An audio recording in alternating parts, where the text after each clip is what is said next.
Hi there, it's Dr. Syra. I wanted to talk to you today about another adaptation. So last week we talked about controlling behaviors. This week I wanted to share some thoughts around a different adaptation. So what is an adaptation? It is a coping mechanism, right? So something that we developed throughout the course of our life, usually when we were in our early childhood, on how to cope with discomfort, whether that be physical, emotional, psychological discomfort. We created these strategies to minimize that pain. And so one of the strategies that we can sometimes use is withdrawal and isolation. And so this came up as a topic of teaching in our community. At the Expansion Project, we have a membership community, and every week the members meet, whoever can make it, and we have different teaching and learning events, and we also have meditations. So on Thursdays, I get to speak and teach, and there's a little program that I do called Ask Dr. Syra, where people come and we discuss a certain topic, and there's lots of kind of live interactive engagement. People can ask their questions, give examples from their own life, and we kind of have this community learning moment, right, where we're learning from each other's stories. So today I found something, it was really like a wow moment for me, because I really got a deeper understanding of something that I kind of had a superficial understanding about, but it really, really deepened it. So when I think about withdrawal and isolation, what comes to mind for me is maybe somebody who's more introverted, right? So their tendency is to withdraw and to take space internally and not really like kind of being out there and in front, but withdrawing, maybe for comfort. Maybe it actually feels better to be disconnected. And so we had to kind of work that out, like figure out, where's the silver lining in that, like where there's actually a gift in that, and where's the dysfunction or the adaptation that's not the best aligned for a life of expansion, right? If we're trying to live a life where we're connected and we're expanded and we're serving in the world, well, we can't do that when we're isolated and disconnected from other people. And so what was really fascinating to me about today's talk was that there was two really clear perspectives that came through, two really clear approaches to this particular adaptation, okay? So one is from the lens of maybe somebody who is a bit more introverted, right? So there's a belief system that starting to get formed around being alone and how being alone is actually better. And it makes me a strong person. It makes me independent. It makes me self-sufficient and self-reliant. I actually don't need other people. And so we can actually start to have a bit of pride about that doing it alone, right? And there could actually be a bit of a resistance to give that up, actually, and a resistance to join into community and connect with others, because I have a belief system that no, alone is better. And that belief system is born out of that adaptation, right? So the adaptation was something we have to do, adjust ourselves to survive, and then I have to form some beliefs around it to make sure that it stays intact, right? So that's one side of it, is the person who's quite comfortable actually being on their own. And so they go into withdrawal or isolation because it feels better. Then there's this kind of other category of people, and this is the part that I really had an aha when one of the community members was talking about it, that there's this hidden side. So this is the person who looks like they're actually quite connected to people. They might look really busy, they might look really engaged in the world, but what's happened is that they've created this like, I can do anything, and really vibrant, maybe really extroverted even, but internally feeling really, really cut off and disengaged because I won't let anybody help me. I won't actually let anybody in. I won't actually let anybody see what's behind this can-do attitude, what's behind this like grit and resilience and, powerhouse, and what do they call, like boss bitch, and like whatever people say about, the person who's doing it all. There can actually be this hidden isolation and loneliness and withdrawal that happens because I've set myself apart from other people. I'm saying, well, nobody's going to be able to keep up with me, so why even bother, right?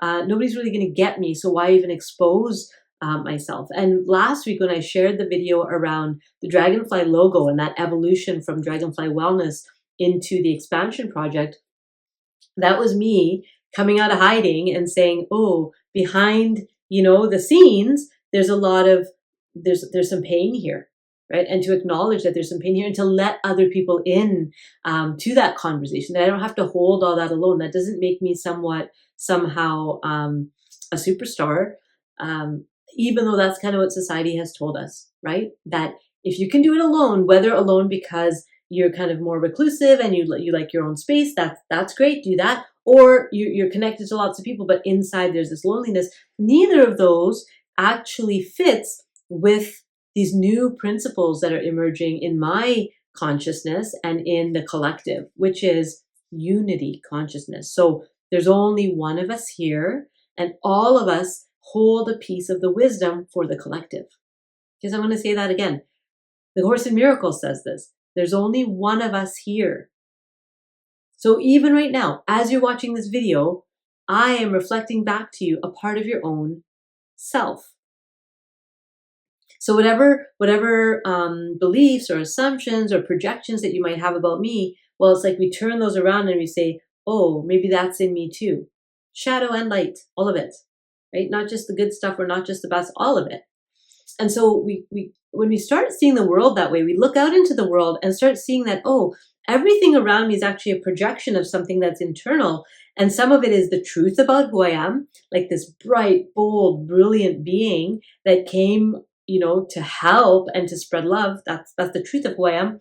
And some of it's reflecting back my egoic mind, right? The part of me that's limited and feels trapped and feels lost and feels disengaged and disconnected from the beauty of life. And so I will see reflections of my egoic mind outside of me. I will also see reflections of my higher self around me.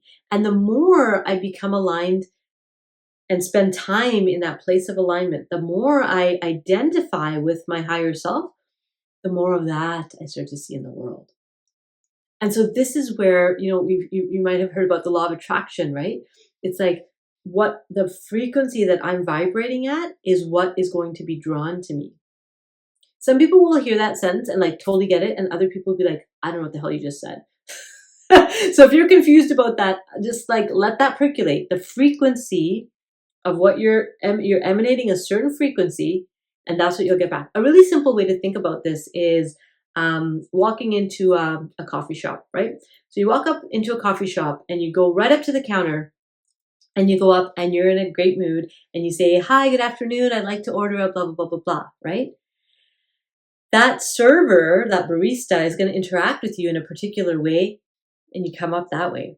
You come up like, oh, well, today I'll have a that server is going to interact with you a particular way. Now, in customer service, many of us are trained that no matter how the customer comes, you're going to come with a smile, right? Like good customer service. And so it takes effort sometimes. I know when I've been in customer service types of positions, it takes effort to override that mirroring. So there's something in the brain called mirror neurons. Mirror neurons. So what we see around us, we start copycatting that. It's just the way our brain is designed. So if somebody comes up to the counter and they're like, there's a part of us that wants to do that right back. It's actually built in our biology. And so we have to override that to not do that, to not like let our like, because I don't want to have a bad day, so I'm not going to just join this person in their misery, right? But that takes effort. Overriding that biology takes effort. So when we start to kind of move into this space of consciousness, my vibration, my presence, the way I show up has to be the grounded, rooted presence in the room. It has to be. Because if it's not, then I'm just pulled into other people's, however they're doing it. So if I'm in withdrawal and isolation, if I'm trying to cut myself off, then I'm going to be in my own. And so, okay, I want to say this part. This is really important. There's a lot of talk around boundaries in mainstream psychology, right? So if somebody's in a bad mood, you don't have to put up with that. Set your boundaries. You don't have to be around them. And that makes sense as we're kind of building up our capacity to say no, as we're getting out of people pleasing. It's important, right? What I want to talk about today is something that goes beyond that, right? So it's saying, I'm not going to let other people's experiences determine my inner state. That I'm going to show up grounded, open, purposeful, and rooted and emanate that in the world. which requires connection, right? You can't do that and be in isolation. You can't do that and have your walls up. Have to have our walls down and open. And then trusting that when those kind of more difficult experiences come up, that perhaps I'm the salve, perhaps I'm the balm, and not from a I'm going to save this person perspective, but from a how can I show up in love even through this, even through this difficult experience? I know it's a different way of thinking. I know that. But it's what I want to challenge you to think about today is, could you surrender that isolation, whether it's isolation because, I just don't like people, or whether it's isolation, I love people, but I'm not going to let them actually get in, however your style is, would you be willing to experiment with surrendering that and seeing what it feels like to actually let yourself belong somewhere? To let yourself be part of something fully. And no, that doesn't mean you have to be just like everybody else. You get to remain your distinct sovereign being, absolutely. But you're not better than anyone else. And you're also not worse than anyone else. We're pretty much all the same from a spiritual perspective, right? And so the adaptations move us away from that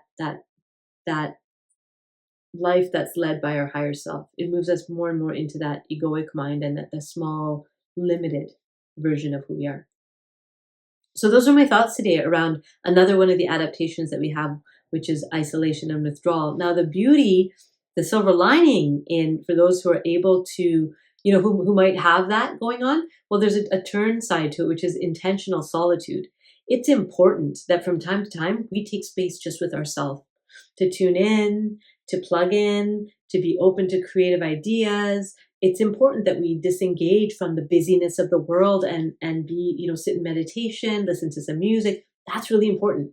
So if we can get out of that egoic part, if we can get out of that like coping mechanism and get into an aligned state, well, now I have access to this intentional solitude that's actually really, really healthy, really good for me. I know for me, as somebody who like identifies as an extrovert, it took me a long time to get comfortable in my own company, right? I'd feel really restless if I wasn't interacting with somebody. And if not like interacting with somebody, then like watching something or listening to something or a podcast or something, like constantly some sort of input all the time.